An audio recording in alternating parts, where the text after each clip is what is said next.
तो दोस्तों आज हम आपके लिए बनाने जा रहे हैं स्टफ़ इडली, जिसे हम फराड़ में यानी कि उपवास में खा सकते हैं। और साथ ही में हम बनाएंगे नारियल की चटनी और पुदीने की चटनी, जिसे भी हम उपवास में खा सकते हैं। तो चलिए इसे बनाना स्टार्ट करते हैं। तो सबसे पहले हम ले लेंगे मोरियो, यानी उपवास में खाने वाला चावल का सब्स्टिट्यूट, और साथ ही में साबूदाना। सबसे पहले हमने मोरियो को भिगोने के लिए रख लिया था, उसे हम एक मिक्सी ग्राइंडर में अच्छे से पेस्ट बना लेंगे। हमने यहाँ तकरीबन 1.5 से 2 कप मोरिया लिया हुआ है,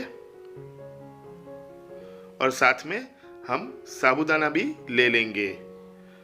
यहाँ पर हम तकरीबन 1 बड़ा कप साबूदाना इस्तेमाल करेंगे,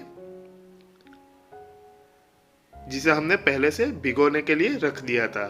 तकरीबन 3 से 4 घंटे के लिए हम भिगो लेंगे दोनों ही चीज़ों को। साथ में हम 1 कटोरी दही इस्तेमाल करेंगे। यहाँ पर हम मीठा वाला दही इस्तेमाल करेंगे। अब हम इसे अच्छे से पीस लेंगे।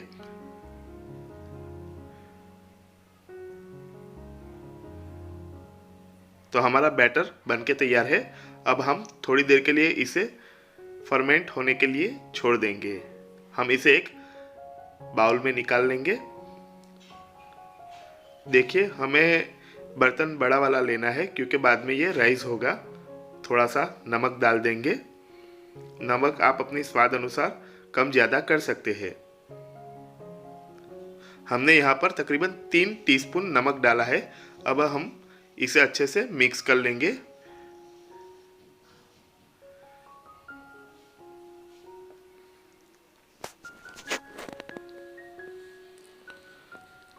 तो हमने अच्छे से मिक्स कर लिया है। अब हम इसे रेस्ट करने के लिए छोड़ देंगे। तकरीबन आधे घंटे के लिए हम इसे फर्मेंट होने के लिए रख देंगे। तो चलिए हम अब नारियल की चटनी बना लेते हैं। नारियल की चटनी बनाना काफ़ी आसान है, और उपवास में बनाने के लिए हमें उन्हीं इंग्रेडिएंट्स का इस्तेमाल करना है जो हम उपवास में खा सकते हैं। दोस्तों, हम ना सिर्फ यहाँ पर चटनी बनाएंगे, साथ में उसे तड़का भी लगाएंगे। तो चलिए विदाउट वेस्टिंग एनी टाइम हम चटनी बनाना स्टार्ट करते हैं। तो सबसे पहले हम नोट कर लेते हैं चटनी बनाने के लिए हमें किन किन चीज़ों की आवश्यकता है। हम ले लेंगे यहाँ पर एक फ्रेश कोकोनट, नीम के पत्ते, मीठी वाली नीम के पत्ते, दही मीठा वाला, और कुछ अदरक के क्यूब्स। तो चलिए बनाना स्टार्ट करते हैं। तो सबसे पहले एक मिक्सिंग बाउल ले लेंगे। उसके अंदर हम ग्रेट किए हुए या फिर टुकड़े किए हुए कोकोनट्स को डाल देंगे। हमें इस बात का ध्यान रखना है कि हम ताज़ा वाला नारियल लेना है। उसमें अदरक के टुकड़े डाल देंगे।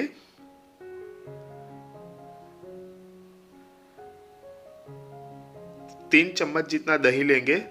यहाँ पर दही भी आप अपने स्वाद के अनुसार कम ज्यादा कर सकते हैं।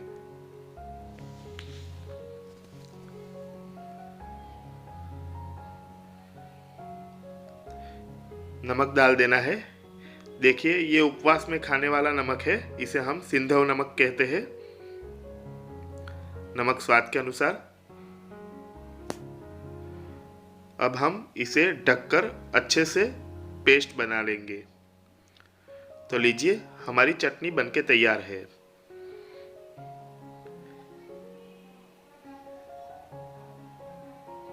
जब भी आपका उपवास हो और आपको चटनी खाने का मन करे, तो आप बस इन्हीं 4 इंग्रेडिएंट्स से चटनी बना सकते हैं। चाहे तो आप तड़का भी लगा सकते हैं। तड़के के लिए हम एक तड़का पैन के अंदर 2 से 3 चम्मच तेल ले लेंगे।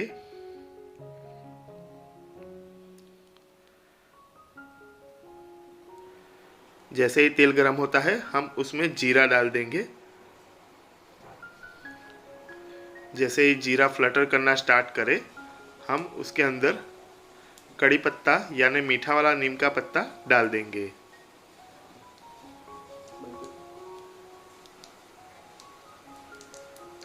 तो देखिए हमारा जीरा फ्लटर करना स्टार्ट कर चुका है। हमने गैस बंद कर दिया है। अब नीम के पत्ते डाल देंगे और तुरंत ही हमें तड़के को हमारी चटनी के अंदर ट्रांसफ़र कर लेना है। सो दैट्स इट, हमारी चटनी और तड़का तैयार हो चुका है। अब हम इसे एक बार अच्छे से मिक्स कर लेंगे ताकि जो तड़के का फ्लेवर है वो हमारी चटनी में घुल मिल जाए और इससे हमारी चटनी का स्वाद जो होगा वो एनहेंस हो जाएगा।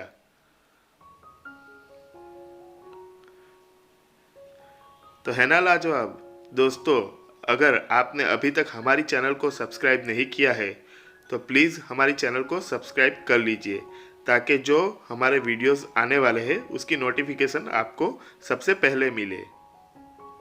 तो चलिए रेसिपी में आगे बढ़ते हैं।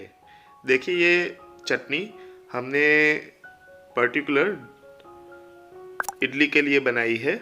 आप इसी तरह डोसे के साथ भी ये चटनी बनाकर खा सकते हैं। अब हम हरी वाली चटनी बना लेते हैं। ये चटनी का की इंग्रेडिएंट्स है पुदीना। देखिए किन किन चीज़ों की आवश्यकता है वो मैं आपको बता देता हूँ। पुदीना चाहिए, धनिया, मूंगफली, कोकोनट, नारियल, अदरक, मिर्ची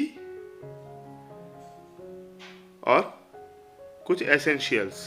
तो सबसे पहले हम एक मिक्सिंग बाउल में सभी चीज़ों को असेंबल कर लेंगे। तो ये धनिया डाल दिया हमने, साथ ही में पुदीना ले लेंगे। धनिया और पुदीना एक एक कटोरी। अगर आप ज़्यादा मात्रा में बना रहे हैं तो इसके हिसाब से मात्रा कम ज़्यादा कर सकते हैं। थोड़ा सा नारियल, तकरीबन आधा बाउल। मूंगफली 2 चम्मच। अदरक डाल देंगे 1 चम्मच या फिर 10 से 12 टुकड़े। एक मिर्च ले लेंगे, हरी वाली फ्रेश मिर्च लेंगे हम। दही, जैसे मैंने बताया आप खट्टा ज़्यादा पसंद करते हैं तो दही ज़्यादा ले सकते हैं। हमने यहाँ पर 2 चम्मच दही लिया है और सिंधव नमक स्वाद के अनुसार। थोड़ा सा पानी डाल देंगे ताकि अच्छे से पेस्ट बन जाए। अब हम सभी चीज़ों को साथ ही में ग्राइंड कर लेंगे। तो लीजिए ग्राइंड कर लिया है और हमारी चटनी बनके तैयार है। देखिए ये पुदीने की चटनी है तो इसमें हम तड़का नहीं लगाएंगे, हम बस इसे ऐसे ही बनाकर फ्रेशली खा सकते हैं।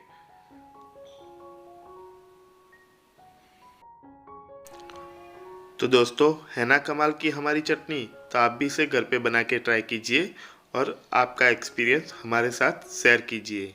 तो चलिए अब हम इडली के लिए स्टफिंग तैयार कर लेते हैं। तो सबसे पहले हमने एक पैन ले लिया है।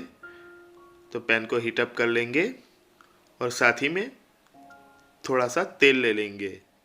तकरीबन 1 से 2 टेबलस्पून ऑयल का इस्तेमाल करेंगे हम यहाँ पर। जैसे ही ऑयल गर्म होता है हम उसमें जीरा डाल देंगे।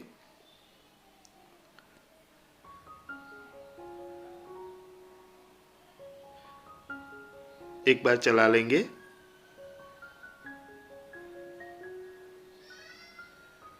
जीरा फ्लटर करना स्टार्ट करे वैसे ही हम कड़ी पत्ता डाल देंगे।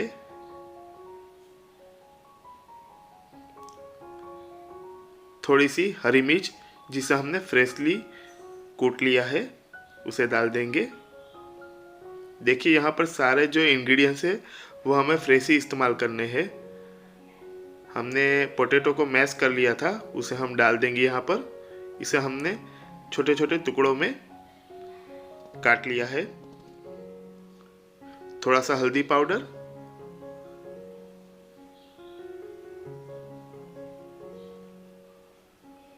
और थोड़ा सा सिंधव नमक। नमक आप अपने स्वाद के अनुसार इस्तेमाल कर सकते हैं। अच्छे से मिक्स कर लेंगे एक बार। आप चाहे तो इसे एक मैशर की मदद से मैश भी कर सकते हैं या फिर ये मिश्रण जैसे ही ठंडा हो जाता है इसे हाथों से भी मसल कर अच्छे से इसका एक पूरण तैयार कर सकते हैं। It is all up to you. तो जैसे ही हमारे मसाले अच्छे से मिक्स हो जाएंगे, हम उसमें नींबू का रस डाल देंगे। एक बार और इसे अच्छे से मिक्स कर लेंगे। यहाँ पर हम गैस को बंद कर लेंगे ताकि जो हमारा आलू का मिश्रण है, यानी कि हमारे इडली का पूरण, वो थोड़ा सा ठंडा हो जाए। लगातार इसे हम चलाते रहेंगे ताकि ये अच्छी तरह से ठंडा हो जाए। इस तरफ हम कुकर में पानी डालकर उसे प्रीहीट करने के लिए रख देंगे।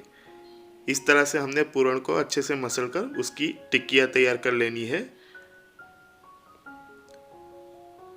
टिक्कियाँ हमें उतनी ही साइज़ की करनी है जिसे हम इडली के बीच में स्टफिंग की तरह इस्तेमाल कर सके।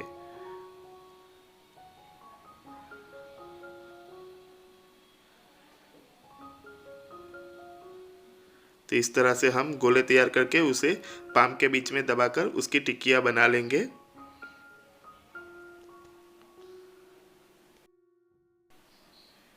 हम इडली की ट्रे को ऑयल से ग्रीस कर लेंगे ताकि जब हम इडली निकालें तो वो आसानी से निकल जाए, ये चिपक ना जाए।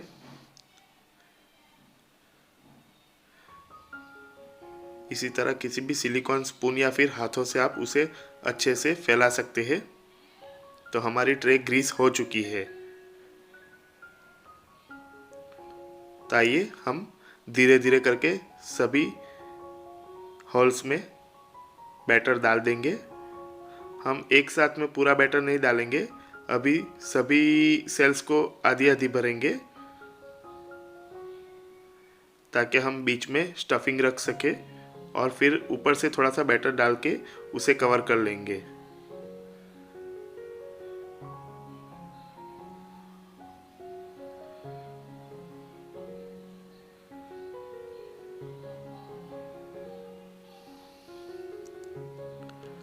तो इस तरह से हम स्टफिंग को बीच में रख देंगे। हमें ध्यान रखना है कि बैटर हमने आधा ही भरा हो, नहीं तो अगर हम पूरा बैटर भरेंगे और स्टफिंग रखेंगे तो बैटर बाहर निकल आएगा, जो अच्छा नहीं लगेगा। इस तरह से सभी सेल में हम ये स्टफ को रख देंगे।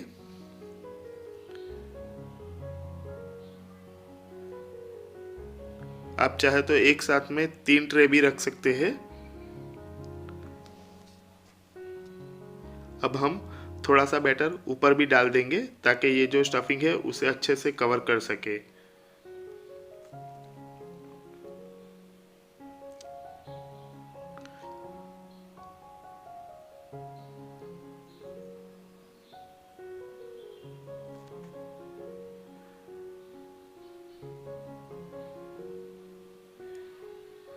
दोस्तों, अगर उपवास का सीज़न हो, यानी कि जैसे नवरात्रा हो या फिर पूनम हो या फिर 11 हो, और अगर मेहमान आते हैं तो आप भी उसे इसी तरह से स्टफ़ इडली बनाकर खिला सकते हैं। इसे बनाना काफ़ी आसान है और ये झटपट से तैयार हो जाती है।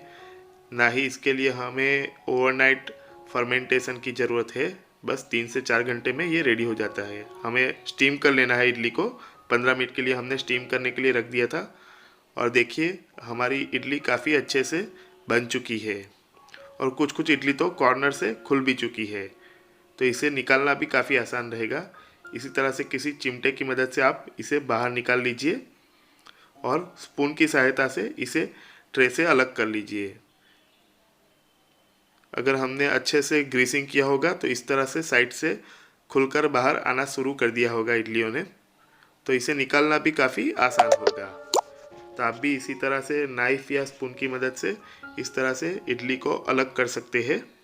तो एक एक करके सभी इडलियों को निकाल लेना है। थोड़ा सा ध्यान रखना है क्योंकि बीच में हमने स्टफिंग भरी है, तो अगर हमने ठीक से नहीं निकालेंगे तो स्टफिंग खुल भी सकता है और सब कुछ जो हमारी मेहनत है वो बिगड़ भी सकती है।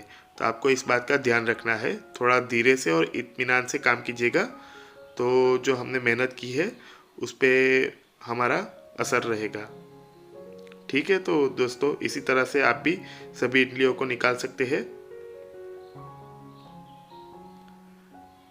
तो देखिए काफ़ी अच्छी तरह से हमारी इडली कुक हो चुकी है और दोनों साइड से अच्छे से पक भी चुकी है। इस तरह से एक प्लेट में निकाल लीजिए और फिर हम इसकी प्लेटिंग कर लेंगे। प्लेटिंग करने के लिए हमें इडलियों को बीच में से काटना है ताकि हम स्टफिंग जो अंदर भरी हुई है उसे अच्छे से प्रेजेंट कर सके। तो देखिए काफ़ी अच्छे से बीच में स्टफिंग लगा हुआ है।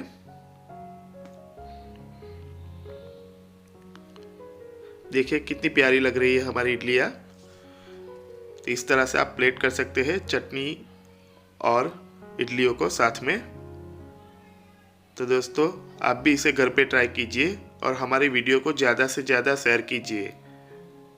तो चलिए मिलते हैं अगली वीडियो में, तब तक के लिए बाय बाय।